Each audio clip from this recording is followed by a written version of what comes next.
Hola, bienvenidos a Neuro en un Minuto. Hoy hablaremos sobre las diferencias entre el cerebro femenino y masculino, es decir, dimorfismo sexual cerebral. Cuando nos referimos al dimorfismo sexual en general, nos referimos a las diferencias cuantificables tanto en estructura como en función entre el macho y la hembra de una especie.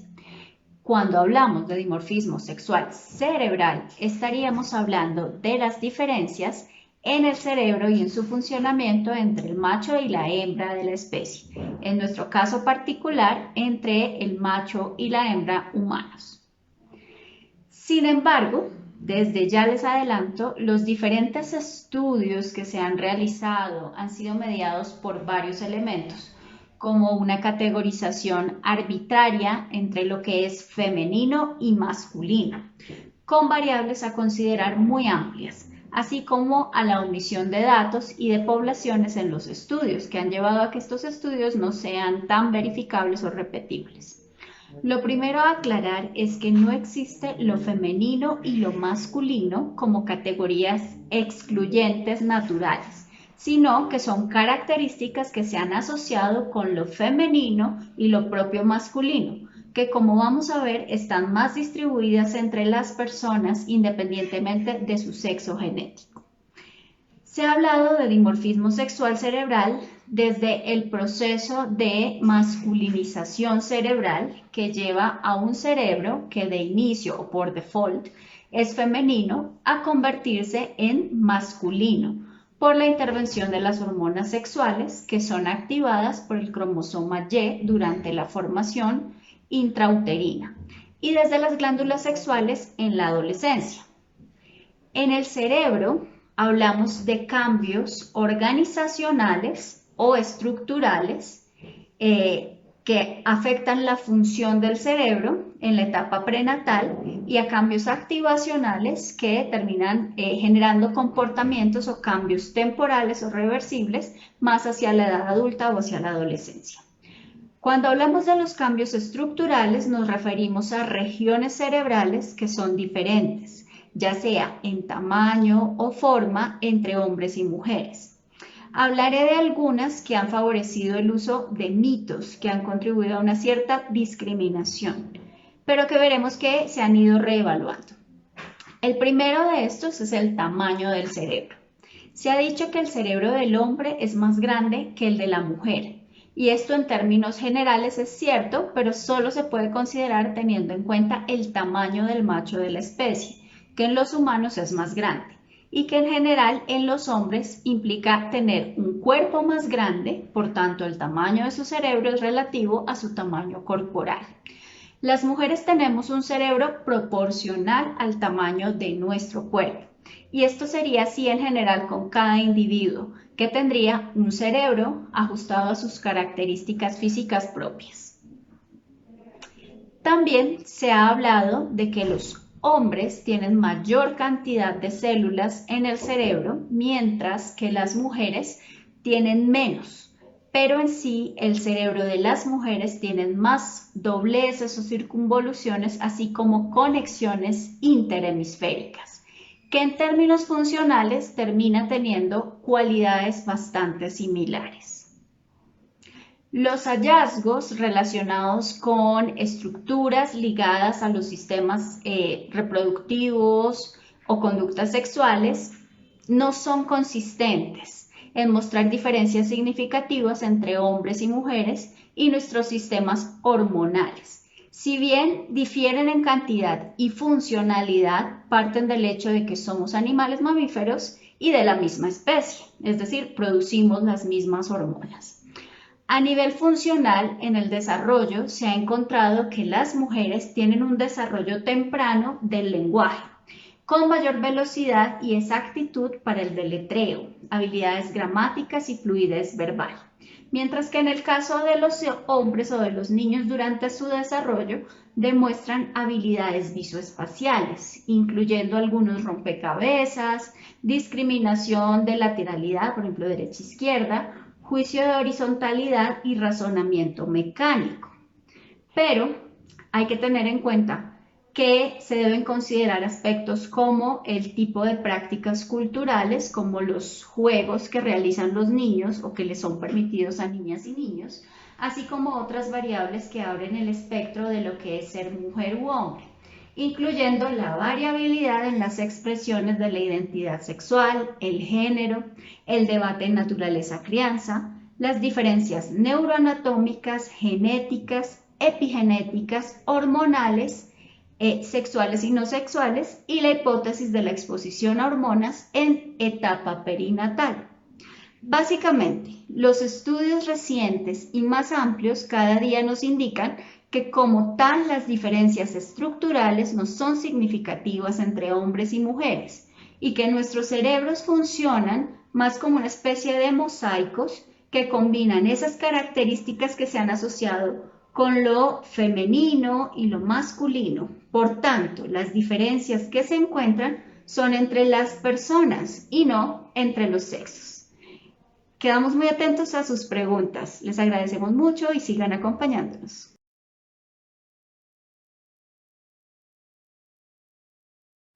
Hola, bienvenidos a Neuro en un Minuto, el espacio donde aprendemos más sobre las neurociencias. El día de hoy vamos a hablar de otro aspecto que contribuye a la diferenciación cerebral y es la ocupación. ¿Existen ocupaciones propias para hombres y para mujeres? Acompáñame. Para comenzar, es importante recordar uno de los fenómenos más importantes para nuestro desarrollo cerebral, es decir, la plasticidad cerebral. La capacidad que tienen nuestras neuronas de modificar su estructura y su función de acuerdo a las influencias que reciban del entorno.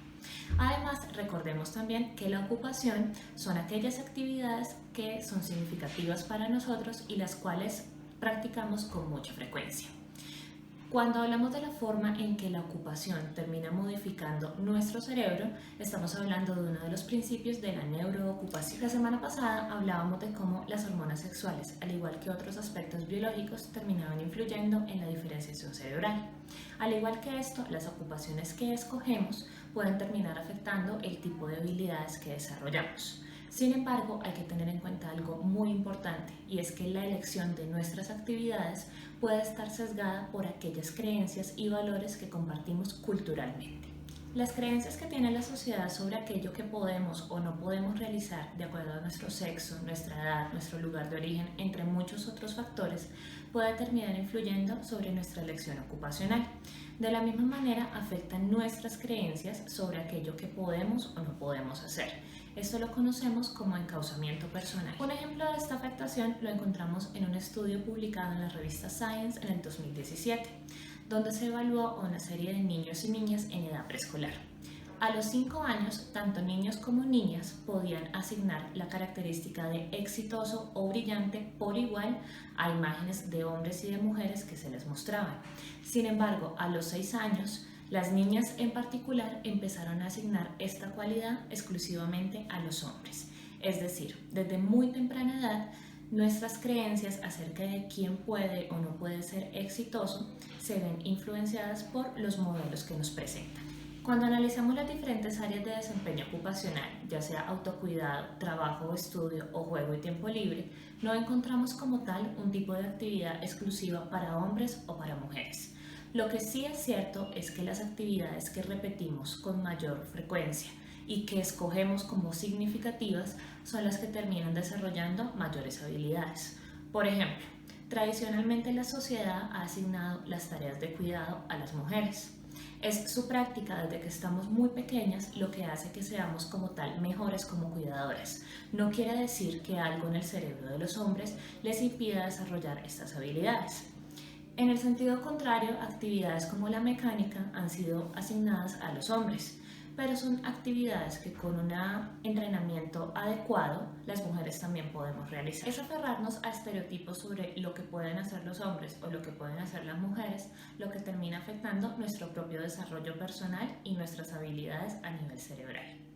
Esperamos que este video les haya sido de utilidad y no olviden dejar sus comentarios en la cajita. Hasta la próxima. Hola, ¿cómo están? En este mes hemos destacado la participación y los roles de la mujer en diferentes ámbitos. El día de hoy, en Neuro en un Minuto, hablaremos de las mujeres en la ciencia. Las mujeres hemos participado en el desarrollo de la ciencia desde tiempos antiguos, nombrando a la astrónoma, matemática y filósofa Hipatía, pasando por la entomóloga e ilustradora científica María Sibila. También la astrónoma, poeta, matemática Wang Zhenyi y la física química muy famosa Marie Curie. Más recientemente tenemos la psicóloga y neurocientífica May Britt y la matemática Maria Mirzakhani. Nos faltarían muchos más videos y muchas más presentaciones para poder abarcar y reconocer toda la contribución que la mujer ha hecho en la ciencia. Varios libros han tratado de hacer esta tarea. Uno de ellos es el escrito por Ignotovsky, Rachel, denominado Las mujeres en la ciencia, 50 intrépidas pioneras que cambiaron el mundo. Ella es una diseñadora gráfica e ilustradora y gran parte de su trabajo se inspira por la pasión en la ciencia, que podemos ver en la carátula de su libro. Colombia también ha tenido participación en la mujer desde la ciencia. Igualmente, tenemos mucha historia de ciencia en mujeres y hemos avanzado en el desarrollo de premiaciones para científicas mujeres. Por ejemplo, en el 2020 se premiaron científicas destacadas, entre ellas como Ana Mejía, de 41 años, bióloga con maestría y doctorado en biología; Jenny Patricia Clavijo Rojas, de 48 años, química farmacéutica; Ariana Melena Pino, de 35 años, doctora en psicología con orientación en neurociencia cognitiva aplicada, entre muchas otras que podemos ver en los premios y está reportada en la revista Semana. Actualmente tenemos una muy importante a nivel mundial, quien es Diana Trujillo, ingeniera aeroespacial, miembro del equipo de la misión a Marte de la NASA. Ella es jefa de ingeniería del brazo robótico del vehículo Perseverance y quien tuvo a su cargo un grupo de 15 personas responsables del desarrollo de los instrumentos claves en este vehículo y que ha sido mundialmente destacada. Por toda la participación de las mujeres en la ciencia, hace 5 años, en diciembre del 2015, la Asamblea General de la ONU, Organización de las Naciones Unidas, decidió establecer el 11 de febrero como Día Internacional Anual para reconocer y reivindicar el rol crítico que juegan las mujeres y las niñas en la ciencia y la tecnología. En la actualidad, aunque reconocemos mucho más el trabajo de las mujeres, tenemos algunas dificultades. Por ejemplo, en este momento, menos del 30% de los investigadores en todo el mundo son mujeres. Y de las 923 personas premiadas con un Nobel a lo largo de la historia, solo 54 han sido mujeres. También se ha destacado en el último año la contribución de las mujeres, por ejemplo, en el desarrollo de vacunas COVID. Es así que el día de hoy mencionamos nuestras mujeres en la ciencia y la necesidad de seguir trabajando en esta labor. Nos vemos en nuestros próximos videos. Gracias. Hola, bienvenidos a Neuro en un Minuto. Hoy vamos a hablar de los problemas en la salud mental de las mujeres. Antes de los 90, las mujeres no se incluían en los estudios farmacológicos por la idea de que al poder quedar embarazadas podrían exponer al feto a probables efectos adversos. Desde ahí, muchos de los estudios con medicamentos no permitían conocer el efecto de estos sobre el organismo femenino, ni sobre los posibles riesgos para su salud. La farmacología estaba centrada en la población masculina. En el 91, por iniciativa de la Organización Mundial de la Salud y el Instituto Nacional de Salud de los Estados Unidos, se creó la Women's Health Initiative, un estudio multicéntrico para evaluar el efecto de la terapia de reemplazo hormonal sobre condiciones de alta frecuencia en la mujer, como la osteoporosis, el cáncer y la enfermedad cardiovascular. En ese momento se comienza a poner atención sobre la relación entre los ciclos reproductivos, las hormonas y la manifestación de trastornos mentales, las diferencias entre hombres y mujeres en los tratamientos farmacológicos, así como los factores psicosociales que empiezan a recibir mayor atención desde los estudios con perspectiva de género. Entre estos elementos psicosociales se identifica que las mujeres tenemos un mayor riesgo para nuestra salud en general, tanto física como mental, ya que como hemos venido contándoles a lo largo de este mes, nuestras mujeres desempeñan con más frecuencia el rol de cuidadoras sin remuneración. Asumen la mayor carga de las tareas domésticas, suelen estar en mayores condiciones de vulnerabilidad económica, con poco poder de decisiones financieras, con más riesgo de sufrir violencia de género, así como tienen menor acceso a factores de protección, educación o incluso participación política. Estos factores y el rol desempeñado por las mujeres puede modificar el riesgo o el efecto de las vivencias a lo largo del ciclo vital para el desarrollo de las enfermedades físicas o mentales. Por ejemplo, como indica Flores Ramos, en los hombres estar casados constituye un factor de protección para la salud mental, mientras que para las mujeres el hecho de estar casadas aumenta la frecuencia de presentación de depresión.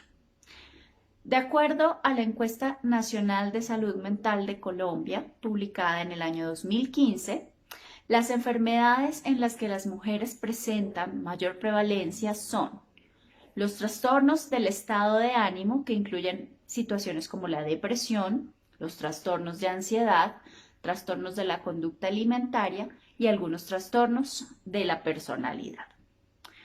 Como ya se indicó, la depresión se da en una proporción cercana a 2:1, es decir, 2 mujeres por cada hombre que padece depresión. Se ha encontrado que la manifestación de estos cuadros se relaciona muchísimo y de forma relacionada, asociada a la etapa de vida reproductiva de las mujeres. A partir de la adolescencia se empieza a marcar esta diferencia entre hombres y mujeres en la prevalencia, así como también ocurre con los trastornos de ansiedad, de la conducta alimentaria y la dismorfia corporal, es decir, una preocupación obsesiva por un defecto percibido en las características corporales. Además de esto, las mujeres presentan una mayor exposición a maltrato y abuso, que de por sí ya es un factor de riesgo importante para la salud mental. De acuerdo al informe sobre ansiedad, depresión y miedo, impulsores de la mala salud mental durante el distanciamiento físico en Colombia, que fue financiado por Profamilia durante la pandemia, el 78% de mujeres encuestadas presentó reporte de afectaciones en su salud mental durante la pandemia de COVID-19. Asimismo, el 52% de ellas informó tener personas a cargo y el 11% de mujeres reportó padecer alguna enfermedad mental durante o desde los últimos 6 meses, comparado con el 9% de los hombres frente a la misma situación. Como vemos, el panorama de las afectaciones a la salud mental de las mujeres es complejo y requiere una intervención integral desde todos los ámbitos sociales, tanto en lo público como en lo privado, así como el uso de estrategias de las que hemos venido hablando y conversaremos en nuestro live del viernes. Los esperamos.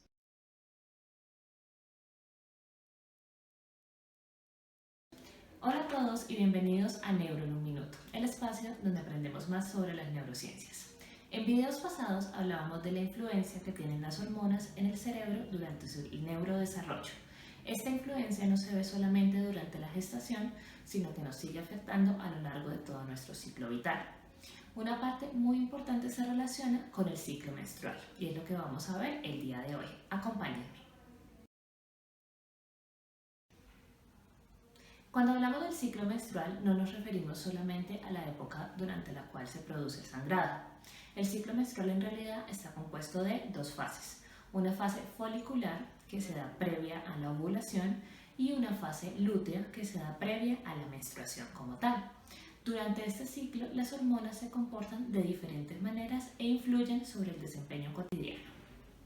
Vamos a hablar entonces del comportamiento que tienen el estradiol, que es un tipo de estrógeno, la progesterona y las hormonas folículo estimulante o FSH y luteinizante o LH a lo largo de todo este ciclo. El estradiol se encuentra en niveles bajos durante la menstruación. Alcanza su pico más alto en la fase preovulatoria para luego disminuir nuevamente. Al igual que el estradiol, la progesterona mantiene niveles bajos durante la menstruación. Esta se mantiene baja durante toda la fase ovulatoria y llega a alcanzar sus picos máximos durante la fase lútea media. La hormona folículo estimulante o FSH alcanza su pico previo a la ovulación, mientras que la hormona luteinizante o LH alcanza el pico máximo durante esta. El comportamiento y las variaciones en estas hormonas se han visto asociados clásicamente a variaciones en el estado de ánimo de las personas durante el ciclo.